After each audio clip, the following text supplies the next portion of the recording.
Welcome, dear students of St. Joseph English Medium School, to English class of 7th standard and the 8th part of the English lesson. Today we'll start with the third poem, The Palm Tree. Trees grow towards the sky, they spread their branches, and yet they are rooted in one place. Right? So you know the tree, that is a picture of the tree given on page number 51. You can see over here the tree is rooted over there. It doesn't, move. As you know, you studied in science that trees are immovable. Though they are living, they are immovable. So here, how the poet picturizes a tree and the various actions the tree make according to the circumstances, we will see how he makes us feel the tree's, liking and what it wants to do in this poem. Let us now read a poem where the poet imagines that a tree wishes for something more. So it's a living thing as we know, but it is immovable and it doesn't have the capability or capacity to move itself or fly towards or see and all that, which is given in this poem. First we'll go through the reading of the poem. First, the poem we will read. Before that, let me just introduce you to the Rabindranath Tagore, who is the writer. As you know, the page number 52, the details given of the poet is very well-known poet of our time, that is 1861-1941, he survived. Revered as Gurudev Rabindranath Tagore. He was born in a wealthy family of Kolkata, India. He started writing poetry from early childhood. Tagore was not only a writer, he was a multi-talented personality, but also philosopher, musician, painter, educationist, versatile. Such people are called genuine people. He founded the Vishwa Bharati University at Shantiniketan in 1913. Tagore was awarded also the prize, Nobel Prize, the greatest prize that can be awarded in literature, that was awarded to him. So regarding the poet, always when you see a poem, it is good to see who is the poet. The poet's personality affects your understanding of the poem. So in this particular poem, we will see first the rhyming and the reading of the poem. The palm tree stands on one leg, sees past other trees into the sky. He wants to pierce the clouds to grey and soar away, but can he fly? At length his wish he starts to spread around his head in big sound fronds.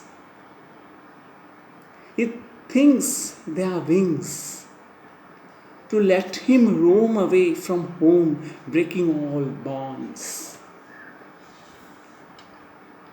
The livelong day, the branches quiver, sigh and shiver. He thinks he flies in his own mind, skirting the stars, racing afar across the skies. Moving to the next page. But when the wind is still at last and the leaves hushed, back homeward then he returns his thoughts, and Mother Earth that gave him birth he loves again. So here the poet sees that as if the quality of movability, the tree has the ability to move, and moving into the sky, staring to the other trees in the sky. All these things are, part and parcel of what he wants to say. So at the end, so he comes at the particular place where the tree is. It comes back to its place. So general idea you got from this reading. Now we're going to line by line and understand how the poet is trying to make us see a tree in its various facets. So first we will start with the first paragraph. The palm tree stands on one leg. Yes, the tree has only one leg. It doesn't have four legs. It's not a quadruped or a human having two legs to stand on. It has only one. I can see the tree if you have clearly given the palm tree, a huge tree, it has with a lot of fronds. Past the trees into the sky. Other trees, past other trees into the sky. So he sees other trees are that into the sky. He wants to pierce the clouds to grey, so grey. Clouds he wants to pierce into. He sees that it's so tall. Now it has got itself to move into the cloud, and through the cloud, the grey cloud is there, and soar away. But can he fly? And soar away means go very high up, in the sky. But can he fly? Can a tree fly? No, we know that tree cannot fly. At length his wish he starts to spread around his head. At length his wish he starts to spread. His wish which is there, that I want to go, he tries to spread that around his head. Her head is the topmost part of the tree, which you can see over here in the picture. In a big sound fronds. When the wind blows, the fronds means the long leaves of this palm tree which is spreading. That are called the fronds. So fronds, big sound fronds. These sound fronds, are his head, and that head is trying to reach the cloud and pierce through it. He thinks they are wings. These fronds which are there big spreading, he thinks that they are the wings, and the wings are allowing it to fly up. He thinks they are wings to let him roam away from home. At the present stationary site which it is, he thinks that these fronds are allowing it to fly into the sky, and that way roam. Roam means move about at its will, away from home, breaking all bonds. The bond which is having with the earth. The tree is bound to the earth by its roots, and the roots doesn't allow the tree to make any movement. So that movement is not allowing that. He says now that my fronds are the wings. I want to fly with that and into the sky. But the bond now is saying that I'll break the bonds, the tree says, and then it will move. Unless it breaks the bond, it cannot move. It's quite obvious, and that's what the tree is trying to say to us. The poet tells us that way. The livelong day, the branches quiver.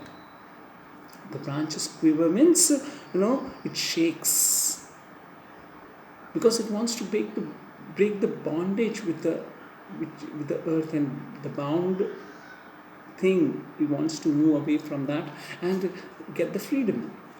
Sigh and shiver. He sighs and also shivers. He thinks he flies. When it shivers, it moves as if he thinks that it's flying. That type of visualize you can do. In his own mind, skirting the stars, skirting near the sky, stars and sky and all that. The tree seems, it experiences that type of thing, Racing afar across the skies, racing, in a very fast pace. I'm just racing into the skies. To that feeling the tree is having over here. Moving to the next page.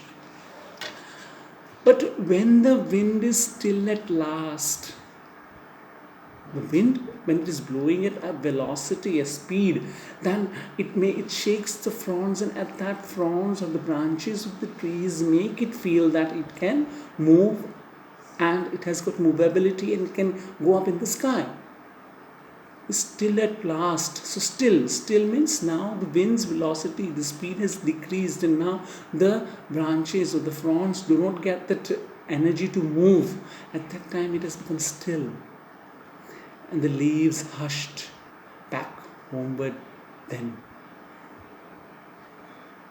So at that time the leaves, hushed, they hush and they come back homeward. Homeward means back from the sky, it again get to the earthly place where it is stationary and bound to the earth. He turns his thoughts and Mother Earth that gave him birth he loves again. So the experience of the sky, it wanted to move and have that ambition to move above. It got satisfied when the wind was at speed, and it had, with the fronds of the branches, it moved up. But afterwards, when the stillness of this wind actually took place, at that still moments, he again thinks that he is brought again to the earth where it is bound, and gave him birth. So this birthplace of the tree is where it's binding roots, which gives itself a stationary and the nutrients it needs for its growth, all like a mother. He considers it as that Mother Earth. Why it says that Mother Earth? Just like human beings are nourished and given proper care, and the requirements for growth is taken care by the mother. In the same way, the earth is a mother for this tree, the palm tree, and the tree gets this, what do you call it, the love of mother, and therefore the motherly place, the earth, it gets back from his fancifulness of going into the sky. It comes back again, and then he feels the love again of the earth, the bonding place of the Mother Earth. So this way the palm poem is very interesting, and with this we complete this poem, Palm Tree. The question answers of Suvira that we did earlier, plus this palm tree, will be, in a very few days I'll send you, or the class teachers will send, and that way we will be able to do the exercise, and you'll have to write in the fair from the WhatsApp group. Till then, for the next class, see you. Bye.